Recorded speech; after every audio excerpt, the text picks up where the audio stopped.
அனைவருக்கும் வணக்கம். இன்றைய சிவன் ராத்திரி என்ற இந்த அற்புதமான நாளில் இன்று நாம் எல்லோரும் இங்கு கூடியிருக்கிறோம்.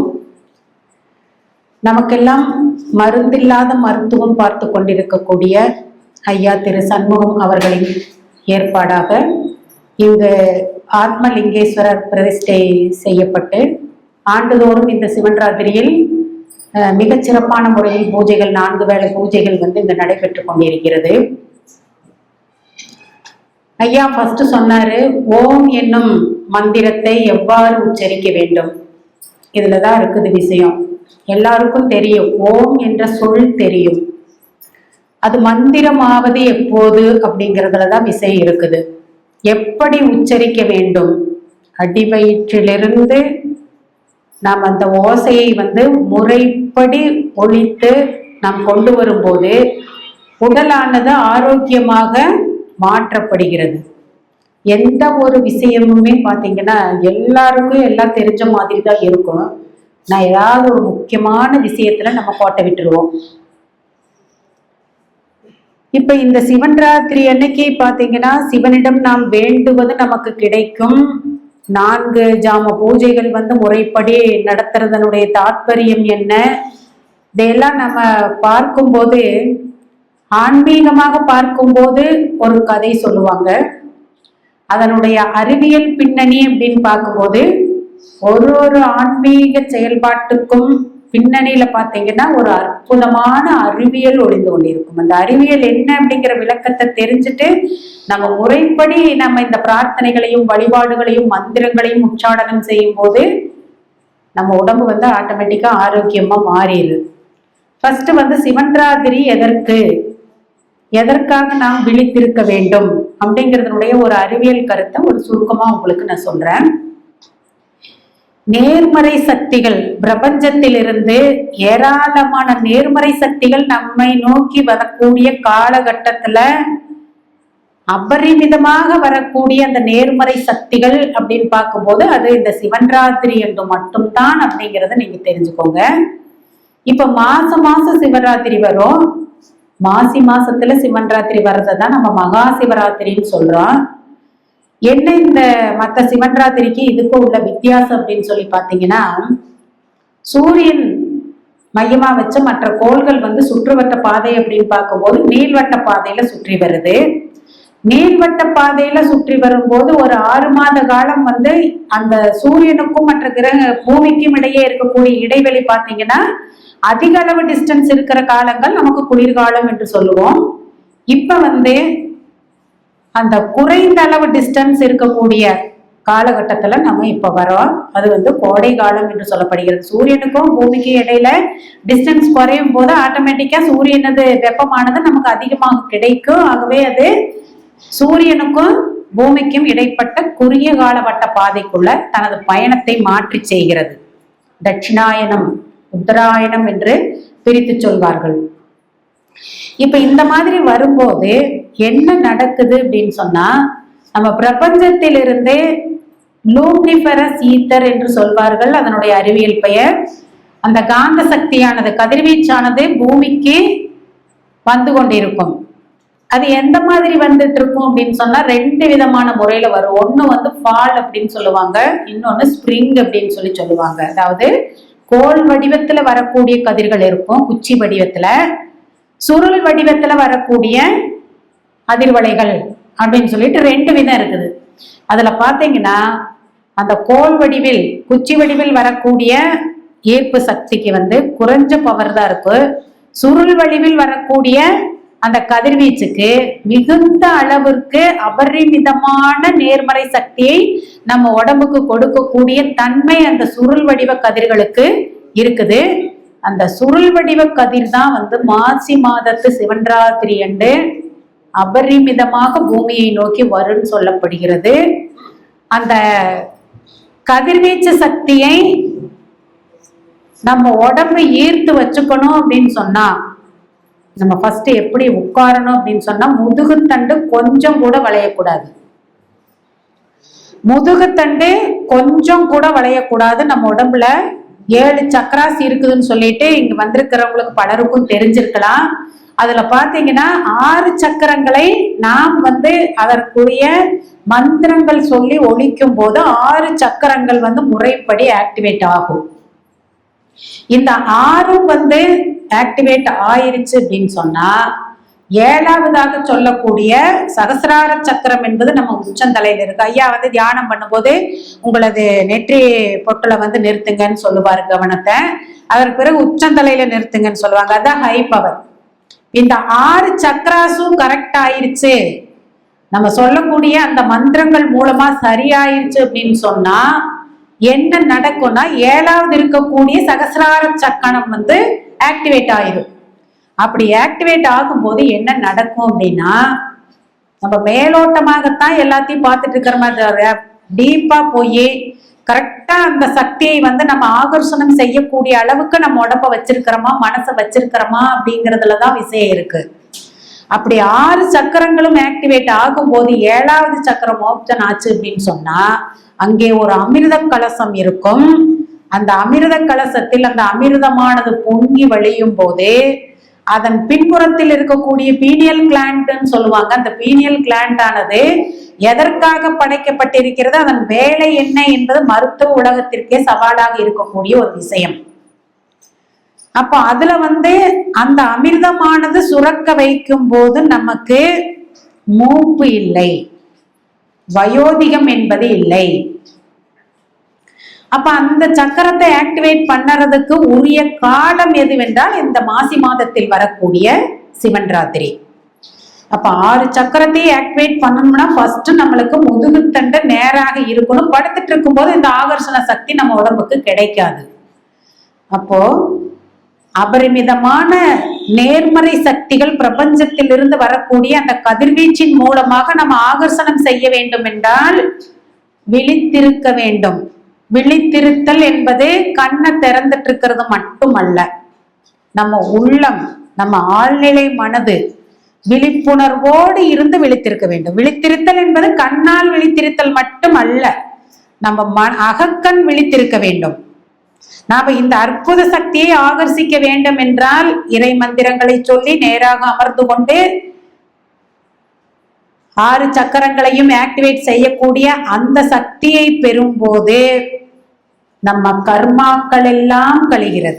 இதன் மூலமாக 6 சக்கரம் நல்லா ஆக்டிவேட் ஆகுச்சு அப்படின்னு சொன்னா நிச்சயமாக நம்மளுக்கு முன்வினை கர்மாக்கள் அதன் மூலம் அளிக்கப்படுகிறது என்ற ஒரு மாபெரும் உண்மையும் ஆன்மீக கருத்தும் இதில் பொதிந்திருக்கிறது.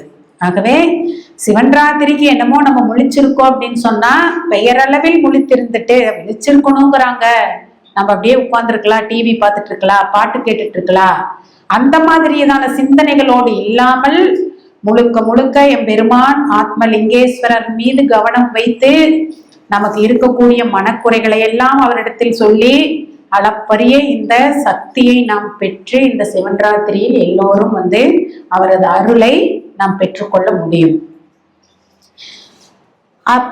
மேலும் பாத்தீங்கன்னா இந்த சிவன் ராத்திரிங்கிறது 4 ஜாம பூஜை. 4 யாமத்தில் நடக்கக்கூடிய முதல் காலம், 2ஆம் காலம், 3ஆம் காலம், 4ஆம் காலம் என்று முந்தின நாள் 6 மணியிலிருந்து ஆரம்பிச்சு மாலை 6 மணியிலிருந்து ஆரம்பிச்சா அதிகாலை 6 மணி வரைக்கும் நடக்கக்கூடிய அந்த 12 மணி நேரத்தை ஒரு யாமத்திற்கும் 3 மணி நேரமாக பிரித்து அதில் இந்த மாதிரி வழிபாடு செய்யணும் அப்படின்னு சொல்லிட்டு விதிமுறைகள் இருக்குது. அதுல பாத்தீங்கன்னா ஆன்மீக ரீதியாகவும் பல கருத்துக்கள் சொல்லப்பட்டு கொண்டிருக்கிறது. அதுல முதல் கால பூஜையானது பிரம்மாவுக்கானது. பிரம்மா சிவனை வழிபடும் காலம் என்று சொல்வார்கள். 2வது காலம் என்பது விஷ்ணுவானவர் சிவனை வழிபடுவார் என்று சொல்லப்படுகிறது. 3வது காலம் மிகவும் அதிமுக்கியத்துவம் வாய்ந்த காலமாக கருதப்படுகிறது. அது சக்தி தேவியினுடையது. சக்தி வழிபடுறாங்க. அது அதிமுக்கியம் அப்படின்னு சொல்லிட்டு எதற்காக சொல்லப்படுகிறது என்றால் சக்தி தேவி நம்மள மாதிரி இருக்கக்கூடிய பொது மக்களின் நலன் கருதி மக்களுக்காக வேண்டி விண்ணப்பம் செய்து இந்த சிவன் ராத்திரி என்று யார் ஒருவர் முழு இரவும் விழித்திருந்து ஆகம விதிகள் படி அவர்கள் உங்கள் நாமத்தை சொல்லி வழிபடுகிறார்களோ அவர்களுக்கு வேண்டியதை வேண்டிய வண்ணம் கொடுக்க வேண்டும் என்று நமக்காக சக்தி தேவி வழிபடக்கூடிய காலம்தான் அந்த லிங்கோத்பவர் காலம், 3வது காலம் என்று சொல்வது. ஆகவே அது அதிமுக்கியம் வாய்ந்ததாக கருதப்படுகிறது. அடுத்தது 4வது காலம் என்பது மனிதர்கள் சிவனை பூஜிக்கும் நேரம்.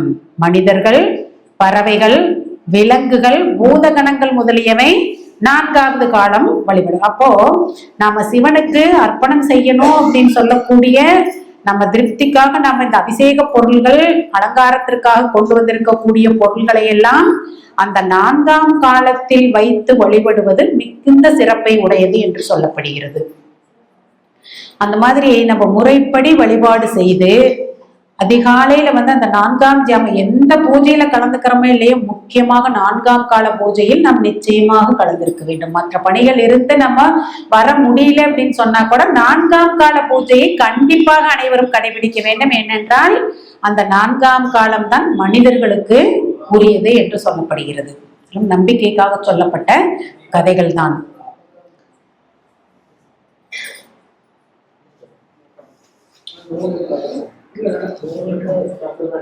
இதுதான் அறிவியல் பின்னணி.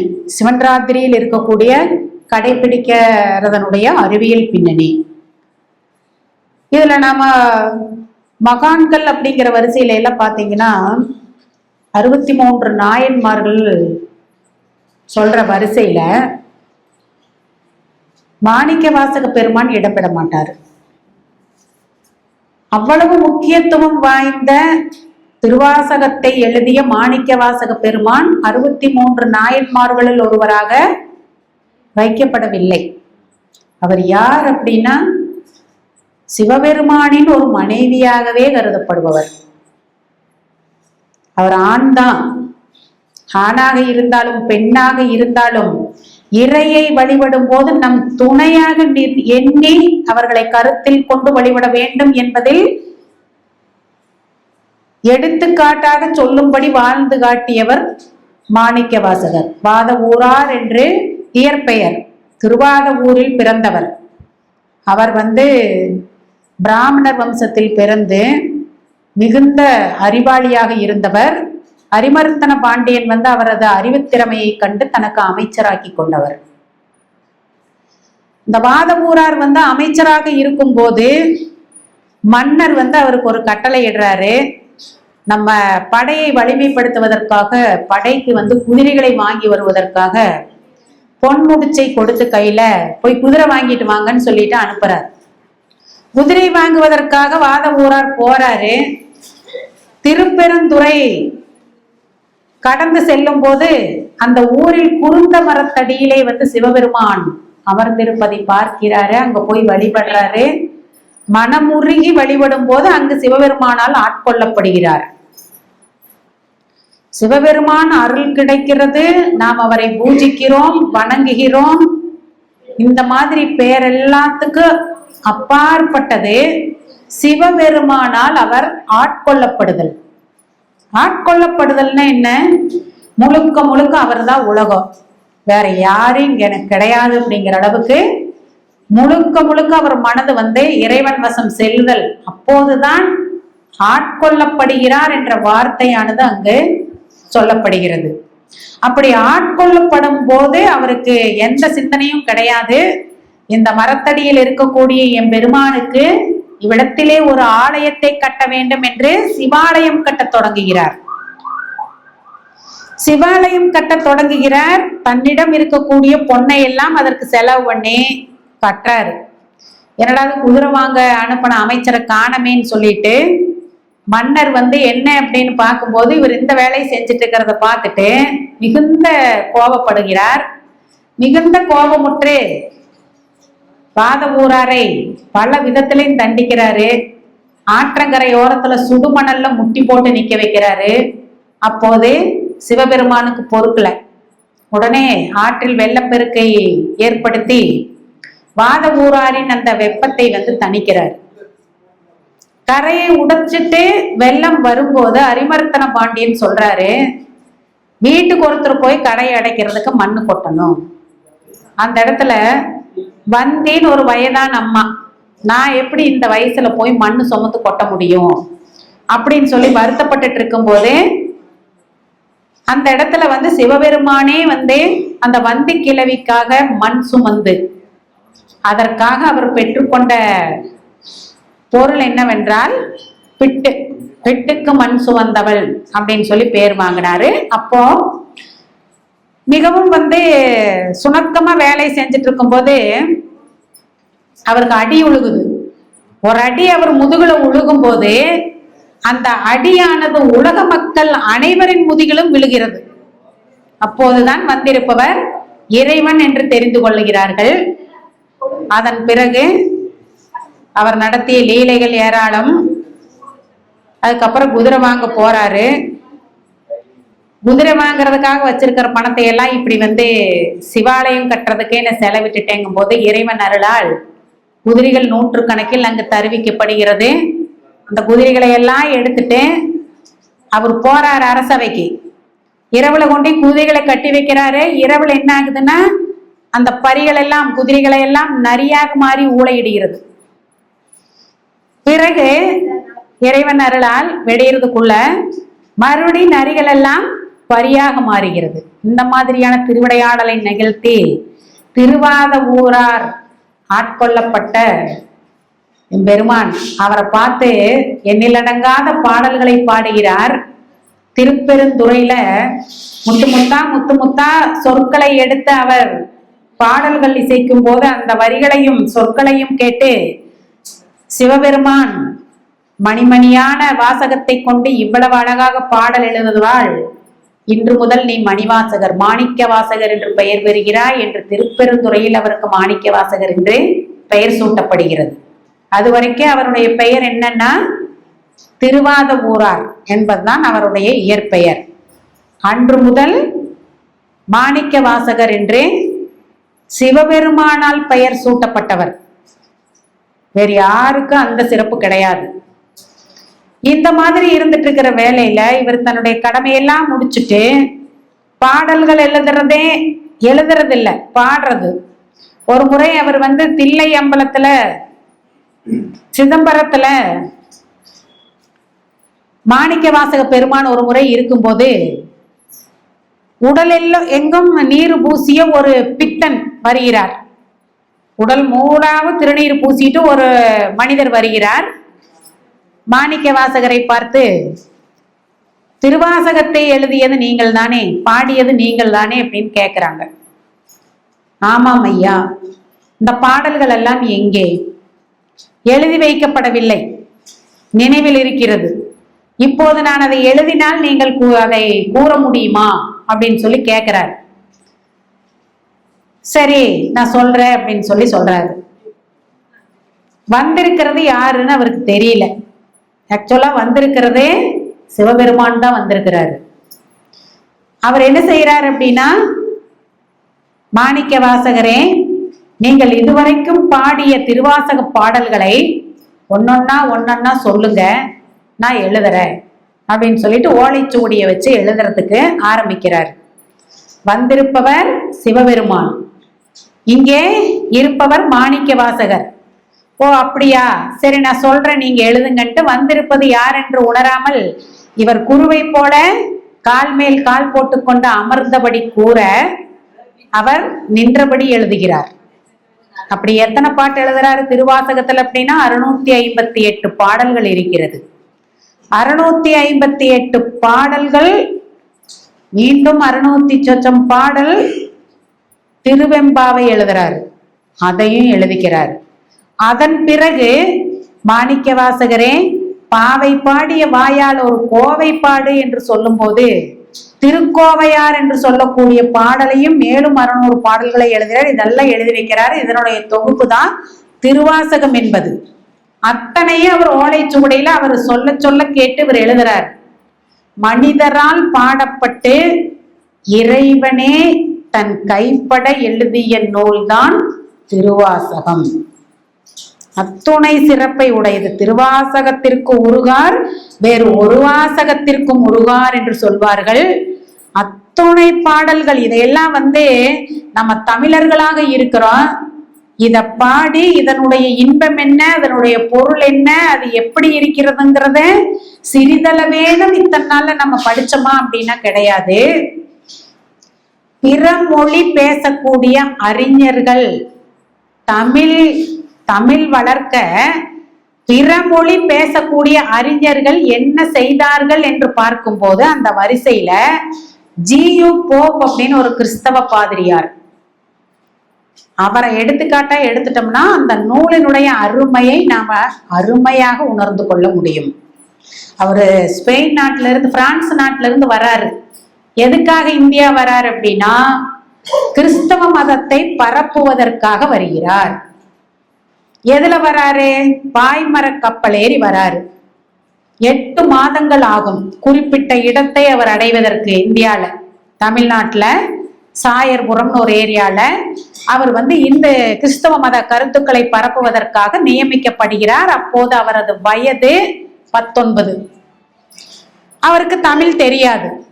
ஒரு தைரியம், அவர் திறமையானவர், அவர் போய் சமாளிப்பாரு அப்படிங்கிற நம்பிக்கையில் அனுப்புறாங்க. இவர் பாய்மர கப்பல்ல ஏறினதுமே முதல் வேலையாக அவர் செய்தது என்னன்னா தமிழ் மொழியை கற்க ஆரம்பிக்கிறாரு. 8 திங்கள் 8 மாதங்கள் அவர் தமிழ்நாட்டுல அவருக்கு கொடுக்கப்பட்ட இடத்தை அடைந்த போது தமிழை சரளமாக பேச மட்டும் இல்ல, மிகச்சிறந்த அளவுக்கு சொற்பொழிவாற்றும் அளவிற்கு தமிழை கற்றுக்கொண்டார். பிற மொழி பேசுபவர்கள் தமிழை கற்றுக்கொள்வது என்பது சாதாரண விஷயம் அல்ல. 247 எழுத்துக்களை தமிழ் மொழி கற்றுக்கிறது தான் மிக கஷ்டம். மற்ற மொழிகள் எல்லாம் ஈஸியா கத்துக்குவாங்க. ஆனா அவரது திறமையை எண்ணித்தான் அவரை இந்த தமிழ்நாட்டுக்கு வர்றதுக்கு நியமிச்சிருக்காங்க. அப்போ அவர் அந்த பாய்மர கப்பலில் வரும்போது தமிழ் மொழியை கற்கும் போது அவர் எடுத்துக்கொண்ட அந்த நூல்கள் எல்லாம் என்னன்னு பாத்தீங்கன்னா, ஒன்று திருக்குறள், மற்றொன்று திருவாசகம். இதையெல்லாம் படிச்சு பார்த்துட்டு அடடா இவ்வளவு அற்புதமான நூல்களை நம்ம மொழி பேசுறவங்களும் படித்து இன்புற வேண்டும் என்ற காரணத்திற்காக இந்த 2 நூல்களையும் ஆங்கிலத்தில் மொழிபெயர்த்து தன்னோடு எடுத்துட்டு போறாரு. திரும்ப போகும்போது இது எவ்வளவு பெரிய விஷயம் நினைச்சு பாருங்க. வள்ளலார் சொல்லுவார், வான் கலந்த மாணிக்க வாசகா நின் வாசகத்தை நான் கலந்து பாடுங்கால், நற்கருப்பஞ்சாற்றினிலே தேன் கலந்து பால் கலந்து செழுங்கனி தீஞ்சுவை கலந்து. அதன் பிறகு சொல்றாரு, என் ஊன் கலந்து உயிர் கலந்து உவட்டாமல் உவப்பதுவே அப்படிம்பாங்க. கனிச்சாறு, பால், தேனு இதையெல்லாம் சுவைக்கிறது எப்படின்னு சொல்றாங்க, ஊனுலையும் உயிருலையும் கலக்கணும். இப்ப நம்ம அந்த மாதிரி பண்ணருமா? எந்த ஒரு பாடலையும் மந்திரத்தையும் எடுத்துக்கிட்டாலோ நம்ம பாடல் பாடும் போதும் சரி, மந்திரமாக இருந்தாலும் சரி, நம்ம ஊனுலையும் உடம்புலையும் 2 கலத்தல் போல இருக்கணும். அப்போதுதான் அதுக்கு பவரே தவிர எல்லாரும் பாடுறாங்க நானும் பாடுறேன்னு சொல்லிட்டு பாடுறதுல எந்த பிரயோஜனம் கிடையாது. ஒரு திருவாசகத்தின் சிறப்பை சொல்றதுக்கு இதை விட சிறந்த வரிகளை போட்டு யாரும் சொல்லிட முடியாது. இப்போ இதையெல்லாம் சொன்னவங்க யாருன்னா நம்ம ஆளுக இந்தியால அதுல தமிழ் கற்ற அறிஞர்கள். இது ஜியு போப்புங்கிறவர் யாரு? அவர் ஒரு கிறிஸ்தவ பாதிரியார். அவர் பிற மொழி தான் தெரியும், நம்ம தமிழ் மொழி தெரியாது. அவர் சொல்றாரு அப்படின்னா அதை நம்பலாமா இல்லையா? எந்த அளவுக்கு நம்பணும் அதையும் நம்ம? அப்ப திரும்பி போகும்போது கடைசியா ஃபைனல் ஸ்டேஜ்ல அவர் 70 வயது ஆகும் போதுதான் திருவாசகத்தை மொழிபெயர்க்கணும், இதை நம்ம கண்டிப்பா மொழிபெயர்க்கணும் அப்படின்னு சொல்றாரு. அப்படி என்னத்தை கண்டுட்டீங்க அதுலன்னு கேக்குறாங்க. அதுக்கு அவர் பதில் சொல்றாரு, திருவாசகத்தின் ஒரு வரி ஒரு தட்டுலையும் பிற மொழியில் இருக்கக்கூடிய ஆன்மீக கருத்துக்களை எல்லாம் இன்னொரு தட்டுலையும் வச்சோம்னா திருவாசகத்தின் அந்த ஒரு வரி வைக்கப்பட்ட தட்டு தான் கீழே இருக்கு, மற்றதெல்லாம் மேல போயிரும் அப்படின்னாராமா. அது என்ன வரி? இமை பொழுதும் என் நெஞ்சில் நீங்காதான் தாழ்வாழ்க. இமை பொழுதும் என் நெஞ்சில் நீங்காதான் தாழ்வாழ்க அப்படின்னு சொல்லும் போது அந்த மாணிக்க வாசகர் எந்த அளவுக்கு ஊனிலையும் உயிரிலையும் அந்த இமை பொழுதும் என் நெஞ்சில் நீங்காதான் தாழ்வாழ்க என்ற வரிகளை எழுதும் போது எந்த அளவுக்கு அவர் உணர்ந்து எழுதியிருப்பாரு. இப்படி ஒரு வரி எந்த நூல்ல இருக்குதுன்னு சொன்னவர் யாரு? G U Pope. ஜியு போப் சொல்றாரு. இதை விட ஒரு சான்று நம்ம காட்டவே முடியாது. அவர் 70 வயது ஆகித்தான் திருவாசகத்தை திருக்குறளை ஃபர்ஸ்டே மொழிபெயர்த்துட்டாரு. அவர் சொல்ற ரெண்டே கருத்து, தமிழ் பேசும் இந்துக்கள் எல்லாம் ஒண்ணும் செய்ய வேண்டாம், திருக்குறளையும் திருவாசகத்தையும் விபூதி வச்சு சந்தனமிட்டு குங்குமம் வைத்து நீங்கள் படிக்காவிட்டாலும் பரவாயில்லை, உங்கள் பூஜை அறையில் வைத்து வழிபடுங்கள் என்று சொன்னவர்.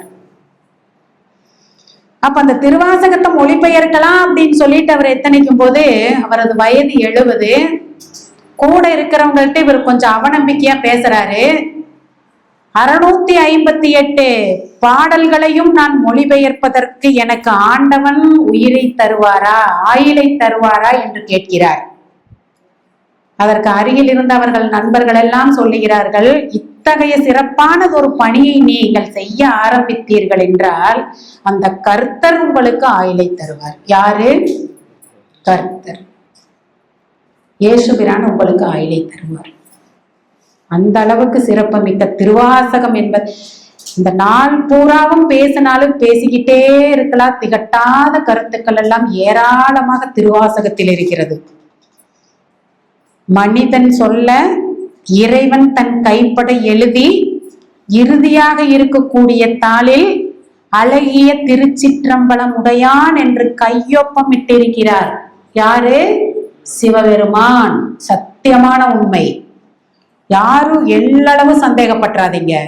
அழகிய திருச்சிற்றம்பலம் உடையான் என்று கையெழுத்திட்டு அந்த ஓலை சுவடையை தில்லை சிதம்பரத்தில் நடராஜர் வீட்டிருக்கக்கூடிய பொன்னம்பலத்து கருவறையில் வாசல் படியில் அந்த ஓலை சுவடியை வைத்துவிட்டு உள்ளே போனவர் போனதுதான், மறைஞ்சிடுறாரு.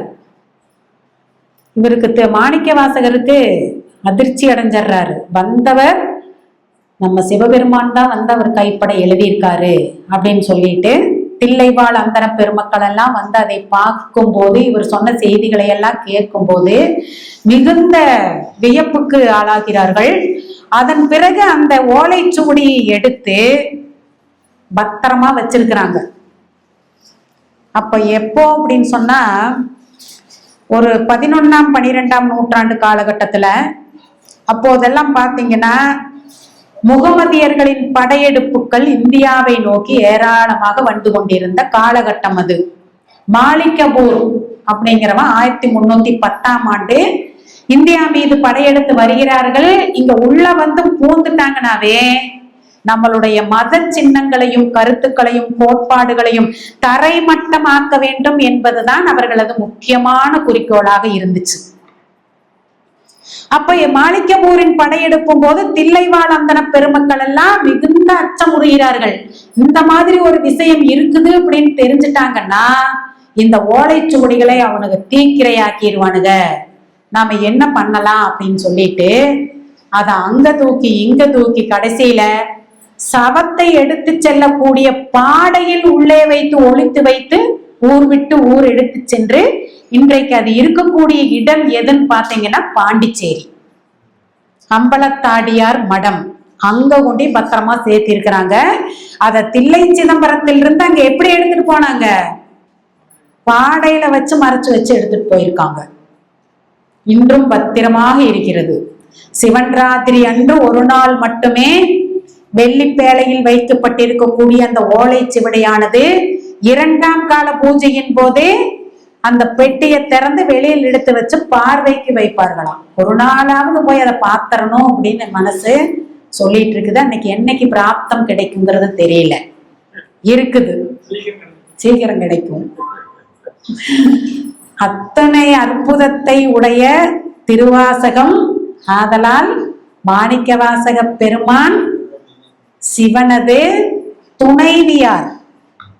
ஏன்னா ஒரு முறையும் பாத்தீங்கன்னா சிவனது காட்சி கிடைக்கணும் அப்படிங்கிறதுக்காக இவர் பாடுறது மெத்தேட் எப்படி பாடுவாராமா, அழுது அழுது பாடுவாராம். ஆகவே அழுது அடியடைந்த அன்பர் என்ற ஒரு சிறப்பு பெயரும் மாணிக்க வாசகருக்கு இருக்கிறது. அழுது தொழுது பாடுவாரு. அந்த மாதிரி பாடணும். ஒரு இடத்துல பாத்தீங்கன்னா ஒரு கோயில்ல திருவாசகத்தை நமச்சிவாய வாழ்க நாதன் தாழ் வாழ்க அதெல்லாம் பாடிட்டு இருக்கும்போது பாத்தீங்கன்னா ஒரு தப்பு தப்பா படிச்சுட்டு இருந்தானா. இதெல்லாம் கேட்டுட்டு என்னப்பா எல்லாம் பிழையா படிச்சுட்டு இருக்கிறேன்னா மறு கண்ணை தேய்ச்சி படிச்சிருக்கிறான். காரணம் என்னன்னா கண்ணுல கண்ணீர் வந்துருது. இந்த வரிகள் சரியா தெரியாத சில இடங்கள்ல பிழையா படிக்கிறாரு. எனக்கு பிழையா படிக்கிறேன்னா சரியா படிக்கிறனால எனக்கு வேண்டாம், நான் இந்த மனநிலையில நான் படிக்கணும் அப்படின்னு சொல்லிட்டு திருவாசகத்தை படிப்பாங்களாம். புரியுதுங்களா? நாம இறைவனை எப்படி வழிபாடு செய்ய வேண்டும் என்றால் அதற்கு எடுத்துக்காட்டு மாணிக்க வாசகர். அழுது அடியடைந்த அன்பர் போல் நாமளும் என்ன செய்யணும்? விடாப்பிடியாக அவரது பாதத்தை பற்றி கொள்ள வேண்டும். ஆண்களுக்கெல்லாம் ஆண்டுக்கு ஒரு நாள் சிவன் ராத்திரி, அது முறைப்படி அனுசரிச்சீங்கன்னா வேற விரதம் பூஜைகள் எதுவுமே தேவையில்லை. அதே போல பெண்களுக்கு 9 நாள் நவராத்திரி, அதை முறைப்படி அனுசரிக்கிறவங்களுக்கு வேற ஒரு விரதமும் ஒண்ணுமே தேவையில்லை, அதுவே போது அப்படின்னு சொல்ற அளவுக்கு சிறப்புக்குரியது.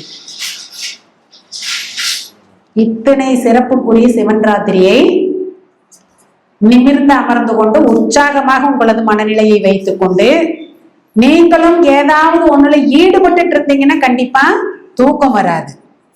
தேமேன்னு உட்கார்ந்துட்டு இருந்தோம் அப்படின்னு சொன்னா என்ன வரும்? எல்லாமே வரும். தூக்கம் வரும் கண்டிப்பா. இன்ட்ரெஸ்ட் அப்படிங்கறது ஒண்ணு, ஆர்வம் அப்படிங்கறது ஒண்ணு வளர்த்திக்கணும்.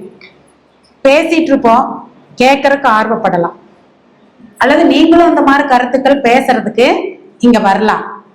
அந்த ரெண்டுல ஏதோ ஒன்று செஞ்சு கேட்பதற்கோ அல்லது பேசுவதற்கோ ஆர்வம் என்ற ஒன்றை வளர்த்து கொண்டீர்கள் என்றால் எதையும் வெல்ல முடியும்.